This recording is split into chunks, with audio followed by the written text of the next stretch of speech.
একঘেয়েমি চিকেনের রেসিপি খেয়ে যদি বোর হয়ে থাকেন তাহলে চিকেনের আমার এই রেসিপিটি ফলো করুন, যা দু একটা মশলার জন্য দুর্দান্ত স্বাদের হয়। চলুন দেখে নিই আজকে কি কি লাগছে। এখানে আমি দুটো টমেটো এরকম পাতলা পাতলা করে কেটে নিয়েছি। এখানে আমি 5টা পেঁয়াজ ইউজ করেছি, দুটো এরকমভাবে কেটে নিয়েছি, আর বাকিটা কুচো করে নিয়েছি আদা রসুন, শুকনো দুটো লঙ্কা আর ক্যাপসিকাম। নমস্কার, পাপিয়াস ক্রিয়েশনে একটি নতুন ভিডিওতে আপনাদের সকলকে স্বাগত জানাই। কড়াইয়ে কিছুটা পরিমাণে সর্ষের তেল দিয়ে দিয়েছি, আর এই যে এরকমভাবে বড় বড় করে কেটে রাখা পেঁয়াজগুলো দিয়ে একবার নেড়ে নিয়ে ক্যাপসিকামটা এর মধ্যে দিয়ে দেবো। তারপর হালকা করে ভেজে নিয়ে তুলে নিতে হবে। এই পেঁয়াজটা কিন্তু খুব একটা বেশি ভাজার দরকার হবে না, একটু জাস্ট কড়াইয়ে নেড়ে নিলেই হয়ে যাবে।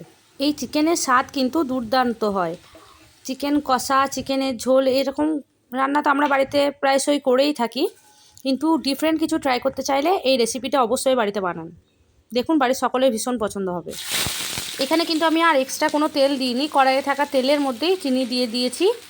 আর চিনিটা কিন্তু পুরো একটু বাদামি রং নিয়ে নিলে পেঁয়াজগুলো দিয়ে দিচ্ছি কাশ্মীরি লঙ্কা আর হলুদ কালারের জন্য, যাতে মাংসের কালারটা ভালো আসে।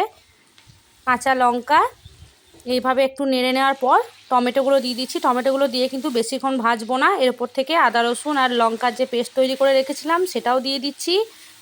অল্প কিছুটা পেঁয়াজ আমি এখানে তুলে রেখেছিলাম আর একটু টমেটো, সেটা একসাথে বেটে নিয়ে এর ওপর থেকে দিয়ে দিচ্ছি। আর দিচ্ছি ধনে গুঁড়ো, জিরে গুঁড়ো, পরিমাণ মতো হলুদ, আর দিয়ে নিচ্ছে এখানে একটু সামান্য পরিমাণে গরম মশলা। এই সব উপকরণগুলোকে একসাথে ভালোভাবে মিশিয়ে নিয়ে বেশ কিছুক্ষণ নেড়ে নিতে হবে।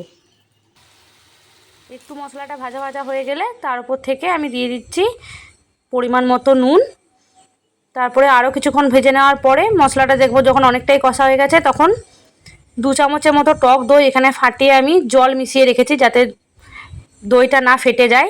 এরপর এটাও আমি এখানে দিয়ে দিচ্ছি। তারপর আর কিছু না, মশলাটা আরও একবার ভালোভাবে কষিয়ে নিয়ে তেল ছেড়ে গেলে এইভাবে চিকেনটা দিয়ে দিতে হবে। এখানে কিন্তু আমি কোনো জল ইউজ করিনি। দেখুন ঢাকা দিয়ে রাখার পরে কিন্তু চিকেনটা থেকে কতটা জল বেরিয়েছে, আর এই জলেই কিন্তু চিকেনটা পুরোপুরিভাবে সেদ্ধ হয়ে যাবে। মাংসটা কিন্তু 20 মিনিটের মতো এখানে আমি রেখেছি। আর নামাবার আগে 2 চামচের মতো ভাজা গুঁড়ো দিয়ে দিচ্ছি। আর এখানে যে পেঁয়াজ আর ক্যাপসিকাম আমি ভেজে রেখেছিলাম সেটাও দিয়ে দিচ্ছি। বিশ্বাস করুন এই ভাজা গুঁড়ো দেওয়ার জন্য কিন্তু স্বাদটা আরও অনেকটা বেড়ে যাবে।